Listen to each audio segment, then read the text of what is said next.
I'll tell you what, that was the best shower I've had in a long time. It was a good one. Their guy kind of silenced your bats for the first round through the order, and Lloyd gets that single in the fourth. How much does that just loosen things up for you guys, you think? Yeah, he's good. He's got really good numbers. And we knew what he would do, but it's so hard to hit. So he throws a fastball for a ball intentionally, the off speed for a strike, can really command it. Doesn't give you much to hit, and we had to really work. This is intricate, but it's like you have to work down to down. You can't work down to up, and we got in some counts where we work down to up and try to drive a ball. He's just not going to let you do that. His numbers are astonishing. He doesn't walk guys, doesn't strike guys out. He gets outs in offensive leverage counts, which is really hard to do. And I really thought if we got back to the second time through the lineup, and this was a really tough matchup for Sally, because they really stay inside the ball, and then when they hit the ball the other way, they're almost completely right-handed. So as Sally's ball sinks away, it's right in their barrel path. And we knew it was going to be a tough matchup. So we tried to go with some four seams, which is a little different for him, and do some different things. But as you could tell earlier, they were on him. And so I just wanted to try to get back to the second time through as everybody could see it. We're trying to take off speed pitches early, get him in a decent count, get the pitch count up we could. And then hopefully the second time through, hopefully the game was still within striking distance, that we could get there in a hurry. Once our at-bats were more directed and a little bit more intentional. And so obviously Matt showed it was possible.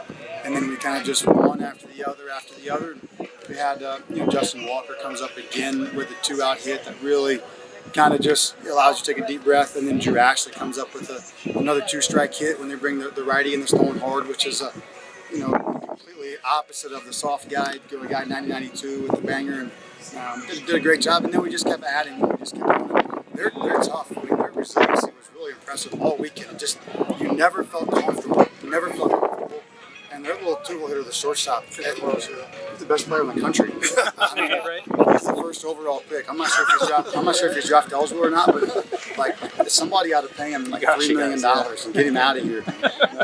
He was terrific, and they were tough, and their coaches are tough. And I mean, they could really pitch. They knew how to pitch.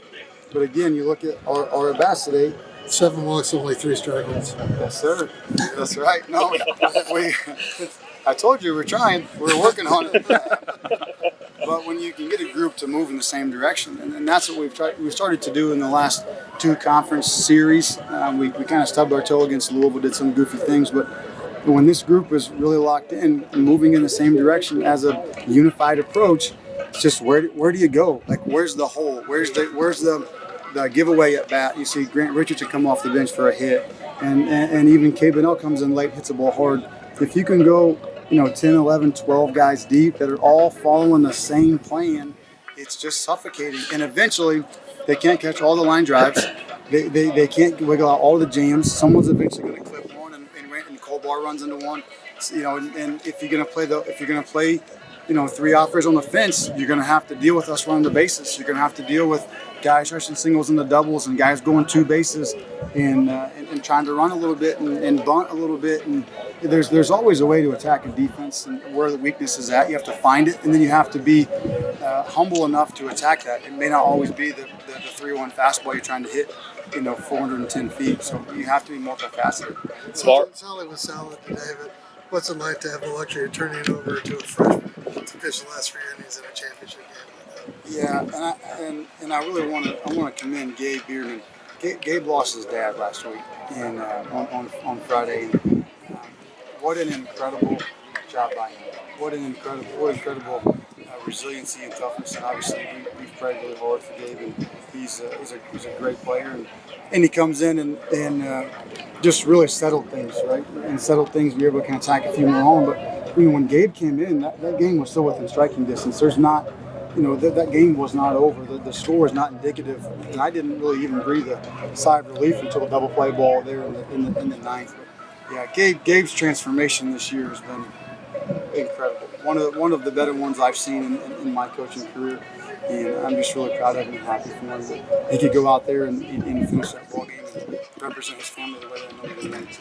Coach, you talked all year long about executing, following the process, and doing the things you're supposed to do and good things that come. I know you're happy for the team, but how satisfying is it as a coach to see the guys do those things and then end up with a championship? we're very blessed. And God has really blessed us in this situation, because you're right. It's in your mind, in your mind's eye, you see what it's supposed to look like. And the hard part is communicating efficiently and effectively to have a group be able to share that vision and to see what you see and to see what it looks like.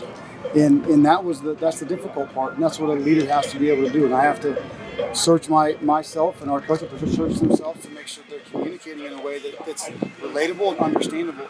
And so, yes, to finally see those things come to fruition, and to see all of the painstaking processes and all the meetings and all the video and all the practices and all those things come together. And look at how much better is our defense. Cole Barr is a Gold Glove player, Gold Glove third baseman the last half of the season, certainly the last third of the season. How much better is Justin Walker and our outfield? Like their growth in every area, our starting pitching, our relief pitching, all those things have grown. So yeah, it is incredibly rewarding, and I'm just very thankful. And I know it sounds like I'm just like spitting on a line, but I really am, because they didn't have to. Like, they don't have to. They could have said, like, who is this 33-year-old like hillbilly kid coming in here? I mean, they didn't have to listen. They could have fought you, and they didn't. And they kept trying to understand and get better. And once they started to understand it and grasp it, they wanted more and more and more. And then you see it all pull itself out. But that's why you just keep going. You know, we were in first place for a long while. We lost some games, maybe we shouldn't have along the way. But if you don't lose those games, you don't learn. Sometimes you have to get your butt smacked.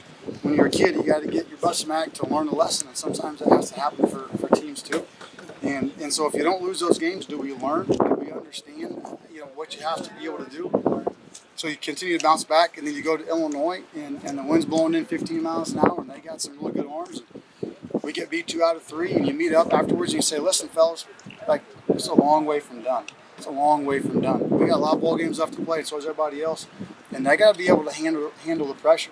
I tell you, it's tough to be number one, right? Everyone's chasing you. It's easy to be 2 and come from behind. It's tough to be number 1. So there for a couple weeks, some other teams, and there were several teams that were in that number 1 hunt. And there's the hunter and the hunted, and that's a hard thing to kind of manage that expectation. And so it's like, let's just keep going and see how this thing plays out. You guys not only won 9 out of 10 series, and every series I know, but you knew coming into this week, you had to sweep Rutgers probably. Yeah. And so that's coming through in the clutch. Yeah, it is. And again, you can't win them all unless you win the first one. And you can't win the first one unless you win the first pitch. And you just try to segment your life. You try to teach the boys to segment their life into small, attainable goals, piece by piece. You try to get them to break the game down into small pieces. And just because something didn't go well, there's nothing you can do about it. Learn from it and move on. And just because the situation looks bleak, if you look up and look at the end, there's nothing you can do about it. So you might as well just be locked in where your feet are at. Be where your feet are at, and just be the best you can be in that moment. And we'll worry about the future in the future. It's going to come. The sun's going to come up tomorrow, right? It's going to be here. So we're going to have to handle those problems when they get here. So let's not add more issues to our plate than we already have. 90 home runs this year, and today, 13 runs and 1 home run. Is that something that's going to be important kind of carrying forward? And Matt alluded to that, the ability to generate runs for that the long run. Yeah, we're going to have to be able to go station to station sometimes. We're going to have to be able to hit behind runners and advance runners. And, it's not always an offensive day. It's not always an offensive matchup. Their starter was not a good offensive matchup for us. And when we started to get to him, it was single, line drive, double that ran the gap, walk, and you work your way through it. So, yeah, when we get into good counts and we can drive a ball, that's great, but you can't live and die by it. You got to be able to do different things, and you got to be able to compete with 2 strikes. You have to be able to they were terrific with 2 strikes, and Michigan was terrific with 2 strikes. We have to watch and learn. I'm not too proud to watch on a team and say, hey, we need to be more like that and take pieces from it. So you're right. I don't know. I've never been to Omaha, so maybe that field plays huge. It probably does. So we're going to have to find some different ways to just being the hunted. Now you go to Omaha, where you can have at least a couple teams who love a second crack at you guys. How do you kind of transition from winning the regular season to going into a tournament scenario? Yeah, the good thing about treating every day the same is that when you become the number 1, it becomes the same. You don't worry about who's creeping up on you. You don't worry about anything else. You're just trying to play your game. We're just trying to execute our plan. If you keep it in-house, keep it in your dugout, then everything that revolves around you, and you're not revolving. You're not in anyone else's stratosphere. They're in yours.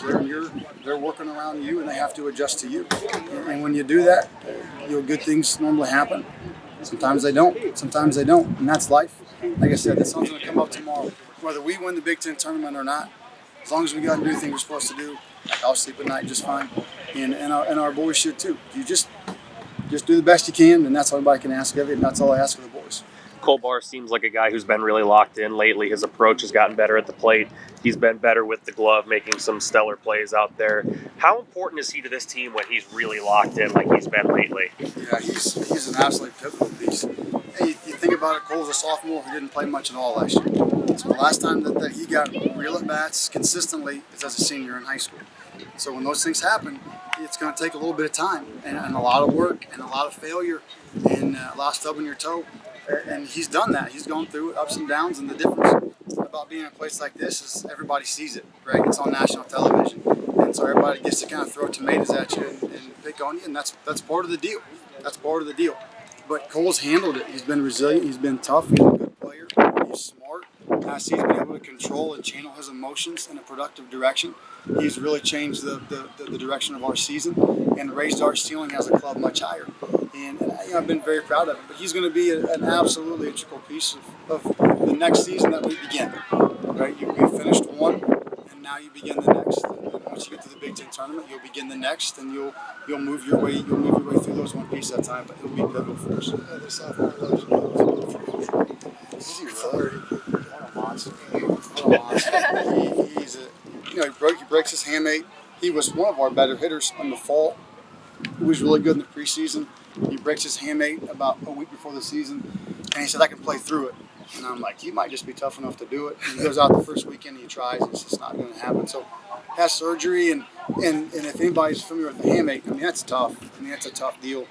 And so he works back, and now you're seeing the guy that we saw earlier in the year, and now he obviously has the at-bats. He's a guy that didn't play much last year, and he's far better and really improved himself. So he's a tough kid. You can speak directly to Eli, and you don't have to sugarcoat it. He wants to know what's right and what's wrong, and because you can speak directly to him like a man, he can fix it, and he wants to fix it.